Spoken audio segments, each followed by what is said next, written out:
Hello. हम लोग चलते हैं एलसीएम और एचसीएफ पे।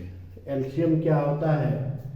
एलसीएम को का शॉर्ट फॉर्म लोएस्ट कॉमन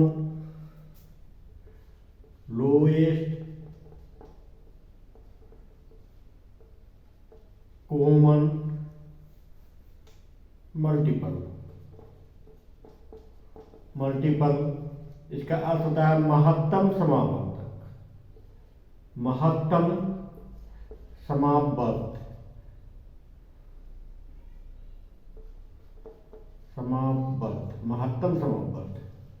ये हुआ एलसीएम, लोएस्ट कॉमन महत्तम समापवर्त का क्या होता है, पहले इसको समझते हैं हम लोग, तब हम लोग एचसीएफ पे चर्चा करेंगे।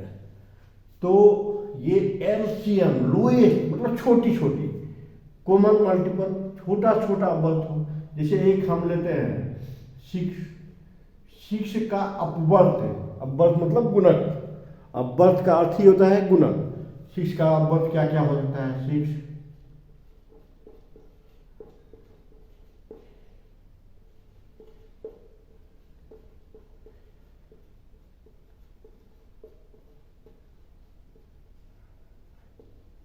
वगैरह वगैरह इस तरह से आते जाएगा। ये 6 का अपवर्त है। अब एक और लेते हैं 8 का अपवर्त।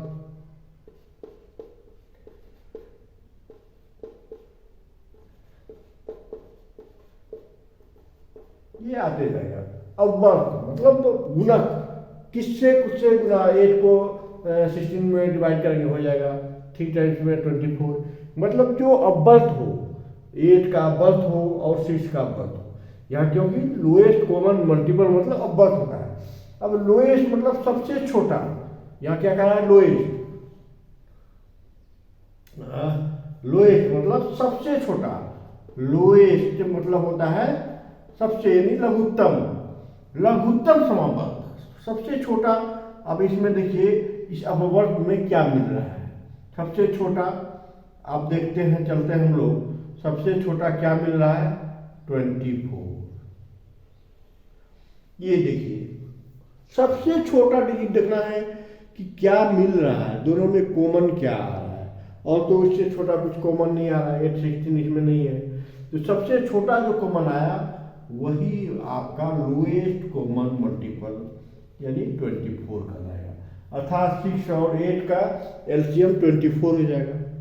ये तो आपका लोएस्ट कॉमन मल्टीपल लघुत्तम समापवर्त हुआ, यानी छोटे छोटे संख्या को आप देखें। अब हम लोग चलते हैं, अब हम लोग एचसीएफ में चलते हैं, महत्तम समापवर्त तक। ये यहाँ पर ध्यान दीजिएगा, मल्टीपल एम का अर्थ होता है मल्टीपल, और एचसीएफ मतलब महत्तम समापवर्त तक। उसका क्या अर्थ होता है, उस पॉइंट पे हम लोग चलते हैं। HCF means highest common factor, यानी इसका होता है महत्तम समापवर्तक। यहाँ होता है महत्तम मतलब बड़ा से बड़ा समापवर्तक। यहाँ अपवर्तक हो जाएगा समापवर्तक। अब वही उसी डिजिट को हम उठाते हैं 6 का अपवर्तक क्या क्या हो सकता है? 1 6 किससे किससे कटेगा? 1 2 3 6। अगर 8 को लेते हैं तो 8 किससे किससे कट सकता है? 1 1 2 3 4 8। ये 4 अपवर्तक 8 का हुआ। और 6 का ये कितना आया? 4 अपवर्तक।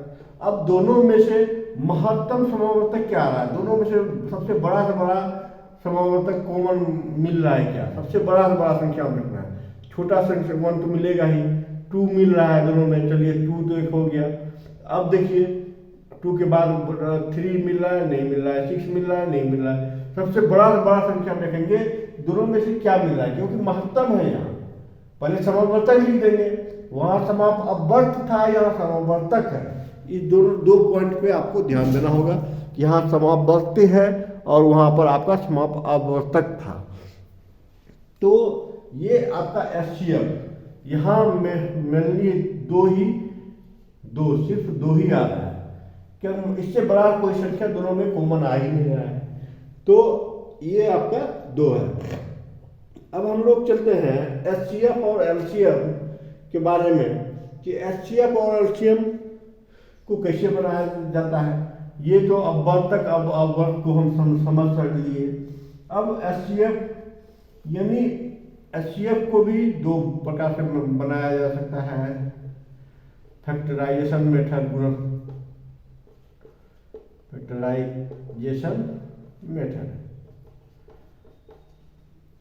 यानी आभाज्य गुणनखंड प्राइम फैक्टराइजेशन मेथड, इसको कहते हैं प्राइम फैक्टराइजेशन मेथड, अभाज्य गुणनखंड विधि।